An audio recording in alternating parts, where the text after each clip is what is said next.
As climate change impacts our world, local, community, and state leaders are trying to make a difference. I'm Erica Zucco with our Environment Northwest team. Each week we share reports on what's happening in the natural world around us and how it impacts people in our region.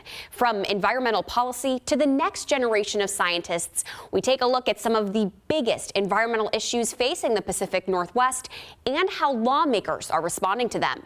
Here's investigator Susanna Frame. Washington State, we're the poster child for environmental excellence. We're the first generation to feel the sting of climate change. In 2019, Governor Jay Inslee ran for president on the platform. Defeat climate change. Climate change is real. Defeating climate change. The demon of the climate crisis. But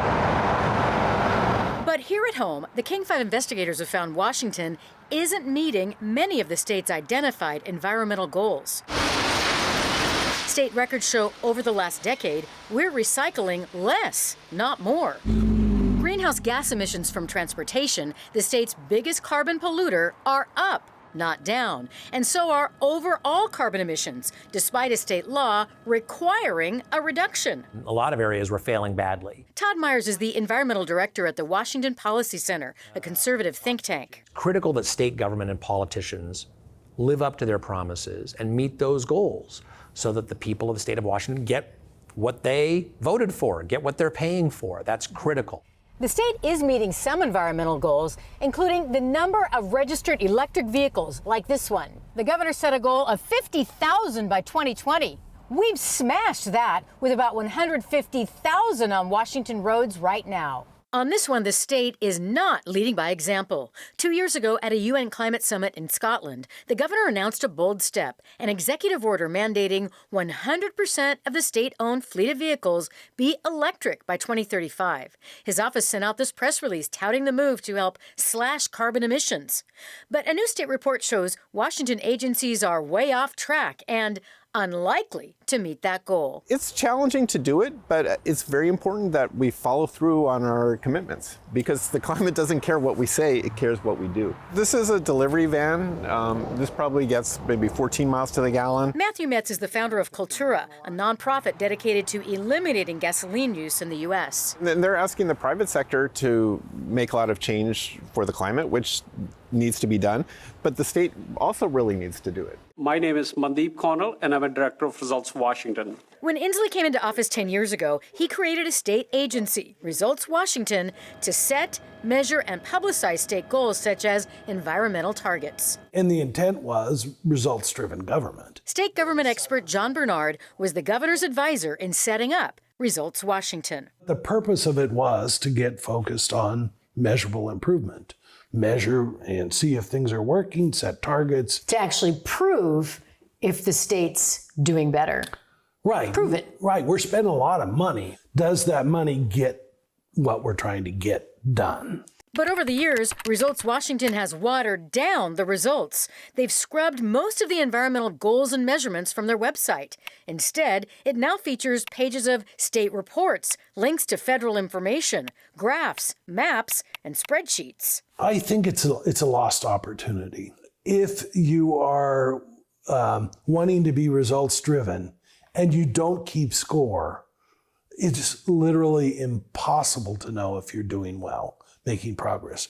It's literally like playing basketball without keeping score. The director of Results Washington sent us a statement saying they changed course to make data collection more effortless and timely, and they're evaluating their process to make it easier to access all the information at first glance. Can you tell by looking at this if the state is meeting its goals?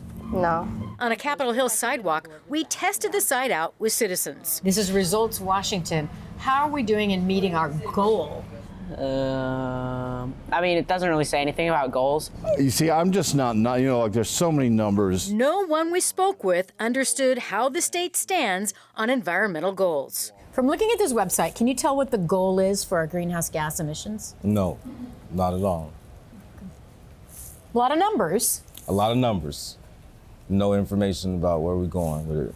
We wanted to ask Governor Inslee about the missed targets and Results Washington. His office turned us down twice. Hey, Governor Inslee, it's Susanna Frame from King. How are you?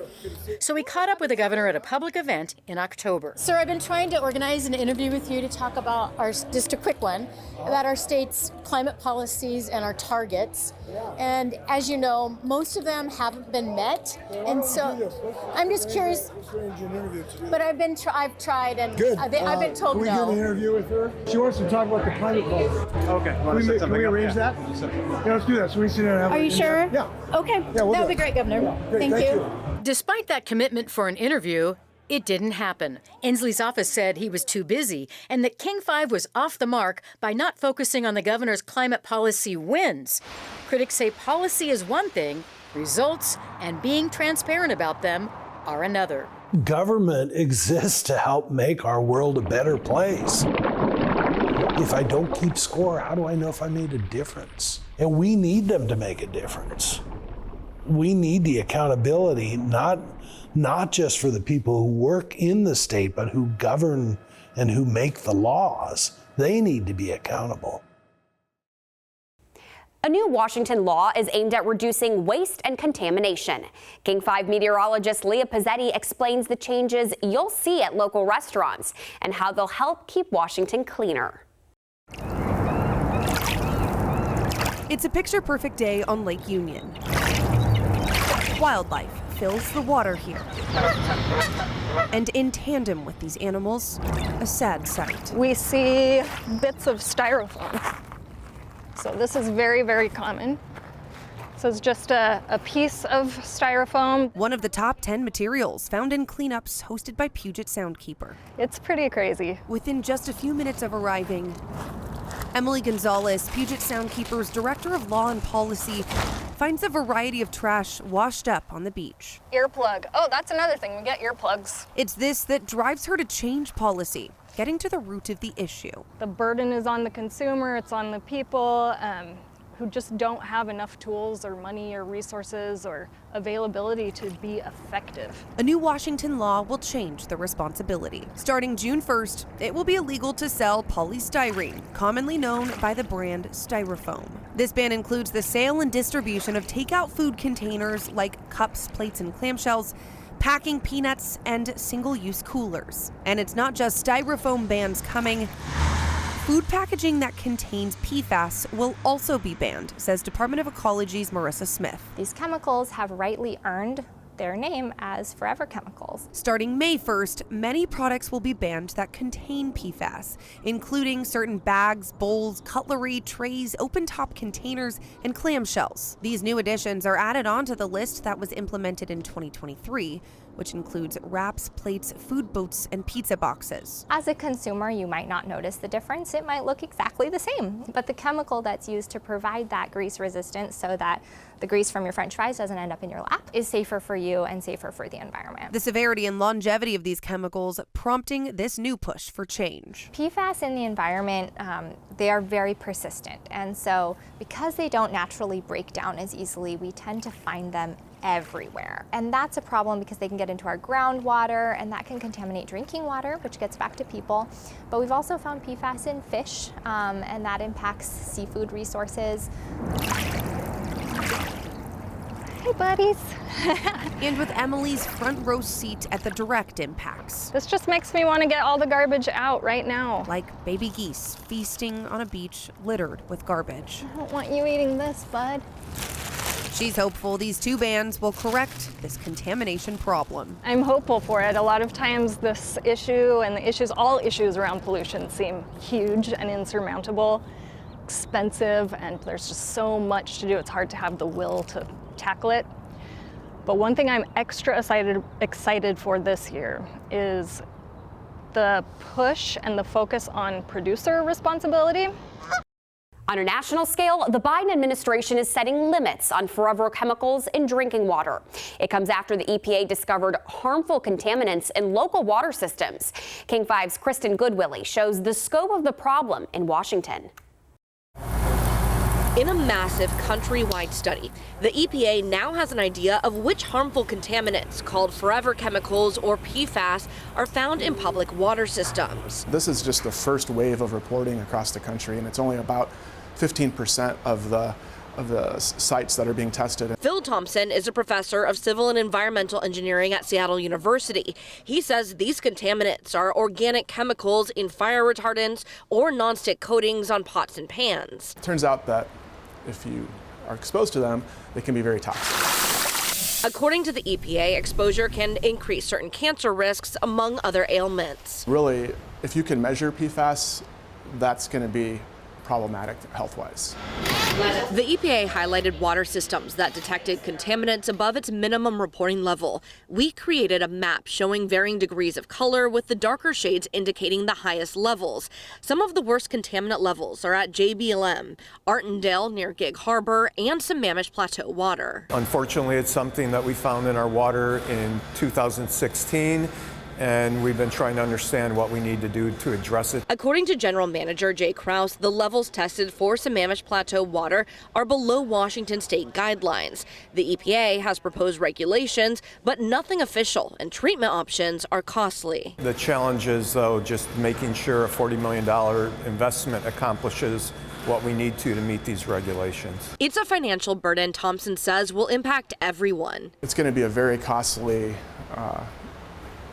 development for the whole country in terms of the amount of treatment that's going to be required, or just switching people to different water sources is going to be very expensive. Beyond chemicals, Washington is also working to develop environmental policies for wildlife. Officials recently announced plans to restore grizzly bears to the North Cascades, moving them from the Rocky Mountains and British Columbia. Here's Leah Pizzetti with what went into the decision. Here in the North Cascades, this is where grizzly bears used to call home. But it's been decades since they've been seen here, and a plan to bring them back is years in the making.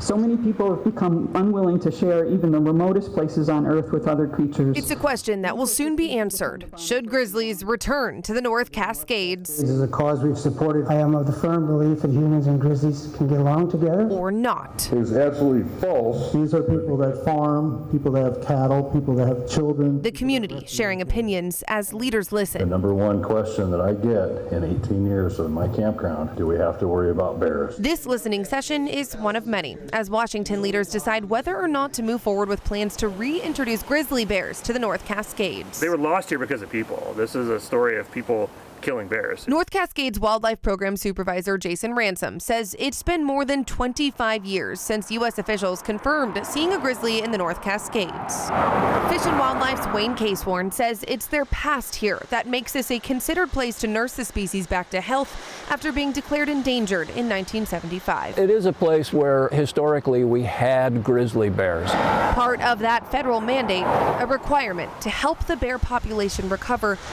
wherever it's possible. We have a significant opportunity to recover grizzly bears in this area. In the city at Seattle's Woodland Park Zoo, there is one grizzly bear. Fern came to us from Montana. Conservation scientist Robert Long says bears and humans already coexist in the wild right now. People in Washington, especially people in the Cascades, tend to live and hike with bears all the time. They're black bears. And a lot of the same things that you would tend to do to make sure you're hiking safely or living safely among black bears is the same thing with grizzly bears. 2 federal agencies have given the green light to restore grizzlies to the North Cascades. The plan aims to establish an initial population of 25 bears.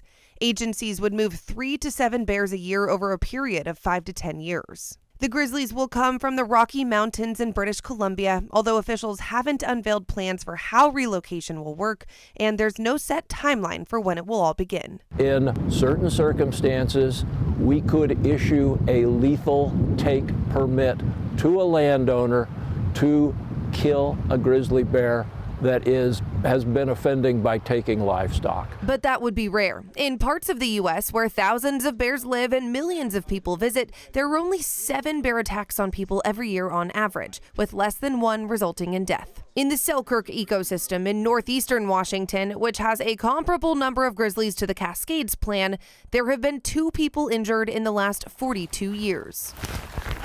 An experience Alexandra and Luke Davis came face to face with. He was definitely more than a nuisance. He was a threat and a danger. Their family lives near the Selkirk Recovery Zone, where an estimated 50 grizzly bears live on the U.S. side. And as you can see, the fence here He pushed through. One repeatedly came to their property, ripping through fences and killing chickens, even tearing into a bear-proof bin. He took the barrel and was probably 10 feet from our daughter's window. And that's when the mama bear in me comes out, and I'm like, hey, this bear needs to be dealt with. They called Fish and Wildlife, who set up cameras and eventually traps. Then they successfully sedated the bear and moved it. Once you move into these areas, you know that we already know that they're in this area, but it doesn't mean we have to tolerate when they're tearing down our fence, eating our chickens. But they do not support the idea of more in the North Cascades. I think if they do go forward with the reintroduction, people really need to educate themselves on what's getting dropped in their backyard. The bulk of grizzlies' diets do consist of berries, but the state's report shows that in Montana from 2019 to 2022, grizzlies killed an average of 65 cattle and 34 sheep each year.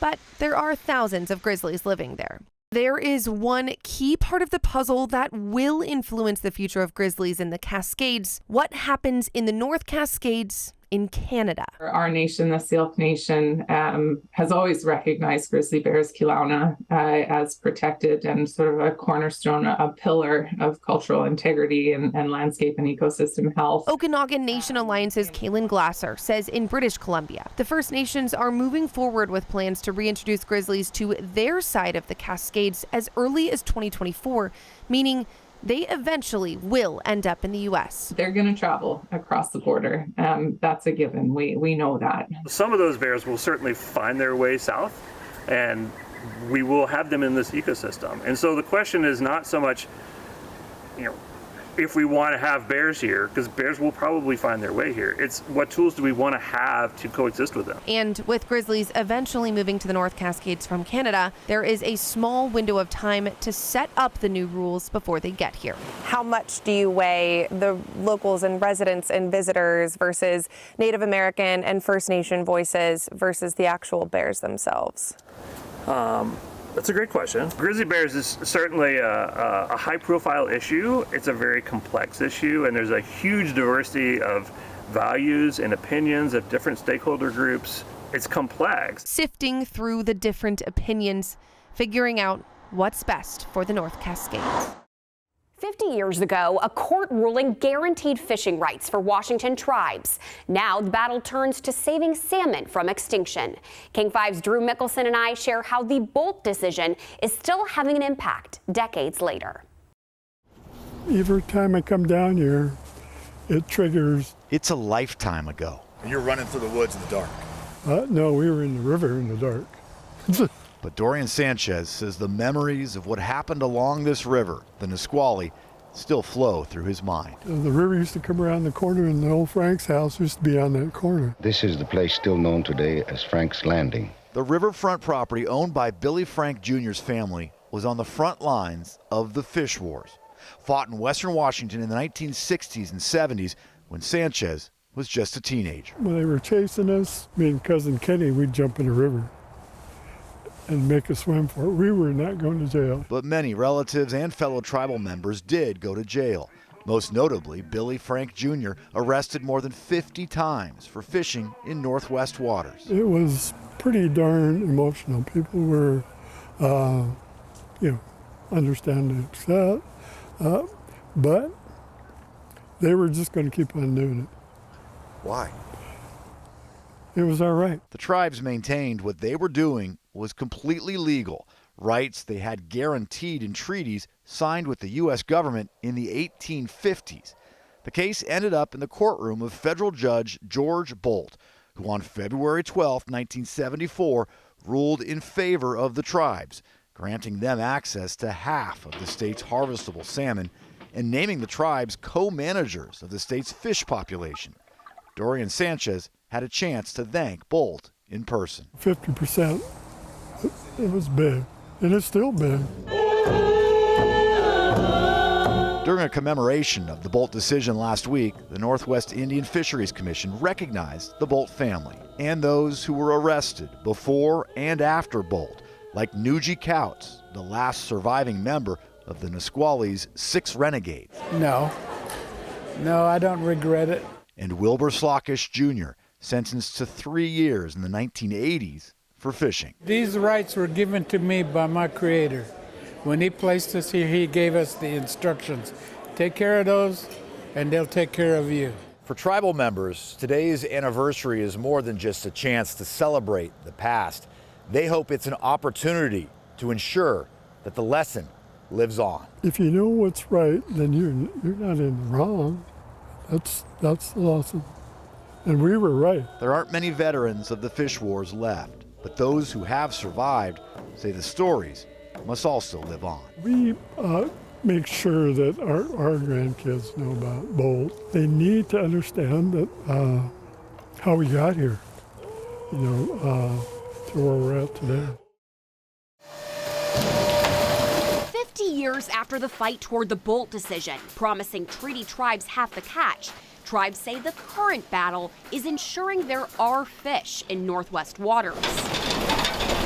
It's work North Thurston Public School students are learning about. Natives are still fighting for their rights to this day. In curriculum, teaching the Native perspective about the court's ruling. How they did fish-ins and how they peacefully protested. They're also learning how the next generation must embrace new challenges to help salmon thrive. We got to get our treaty rights back up to the supreme law of the land where they belong. Lisa Wilson of the Northwest Indian Fish Commission says 50% of fish is nothing if there aren't any left, and tribes need more power and less red tape to do work needed to restore dwindling runs. The funding needs to be directed straight to the tribes so that we can just get to work. Like I said, we are bringing back our own salmon, fixing the habitat, definitely a problem we didn't create. We're basically upholding the treaty obligations to ourselves. That work includes restoring habitats, running hatcheries, and removing barriers to fish passage. There are signs of hope. Sockeye runs in the Baker River skyrocketed after tribes, the state, and Puget Sound Energy built sophisticated fish passage around dams and built a hatchery to boost fish stocks. WashDOT and other state agencies are on their way to repairing highway culverts across the state to help fish pass there after a 2013 court order backed up by Bolt. And there is work by tribes and government agencies to restore destroyed habitat, but tribes say the need for faster action is urgent, and they're hopeful youth will get involved. Part of the path is showing them how we got here. Values like cooperation, co-management, standing up for what's right. But the other lesson is where they must take us next. We're living in live history right now. To ensure the waters of their future are still home to salmon owed to those who fished since time immemorial. As we look to the future, a new generation of scientists, researchers, and leaders will need to lead the charge. Leah Pizzetti went to the University of Washington, which has seen an explosive increase in students enrolling in environmental studies. Conversations about climate are more common than they were even just a few decades ago. And now interest in studying these topics is also on the rise. University of Washington senior Sarah Hensley knows exactly how she wants to spend her career. As we all know, climate change is occurring, and I'm really interested in understanding how these changes that we're seeing in our environmental conditions are influencing the biological components of our systems. A curiosity she's cultivated the last 4 years, diving in from the get-go. Coming into college, I was really excited about this marine biology degree, and I had looked online and it looked really amazing, but then being there, like in the boots, in the rain boots with the rain gear on the boat, and being able to partake in the science directly in my first quarter of college, I knew that it was going to be an amazing experience. That is also something that really draws students to the University of Washington. It's knowing that there is the chance to really study the science. Julia Parrish is the College of Environment's first and only Associate Dean of Academics, a role she started when the college was created about 15 years ago. This program has flourished in that time. Even over the last 4 years, the undergraduate population has increased by 50%. So the growth has been explosive. It's not just UW's 50% growth. Washington State University's School of Environment has grown by 23% in the last 5 years, adding on about 100 undergraduate students. Oregon State's degree has increased 61%, adding on nearly 300 undergraduate students. The University of Idaho's undergraduate enrollment hasn't changed, but PhD and master's students have grown 106% in the last 5 years. Julia says she hears a common goal among these students. Obviously, one is saving the world, right? And with today's climate problems, global warming, it's something that we hear about every day in the news. There's just a lot of weight on the shoulders of the students coming into college today to try and fix things that their elders are responsible for. An energy Sarah says she feels and hopes to lean into, feeling optimistic. The more we understand about these issues and the more research that comes out on these issues, the more we can facilitate these conversations, I think. And so ultimately, I think the younger generation has tremendous potential to drive us in this kind of direction that allows us to address these issues. For more environmental stories, text ENVIRONMENT to the number on your screen, 206-448-4545, and we'll send you a link. For Environment Northwest, I'm Erica Zucco. Thanks for watching.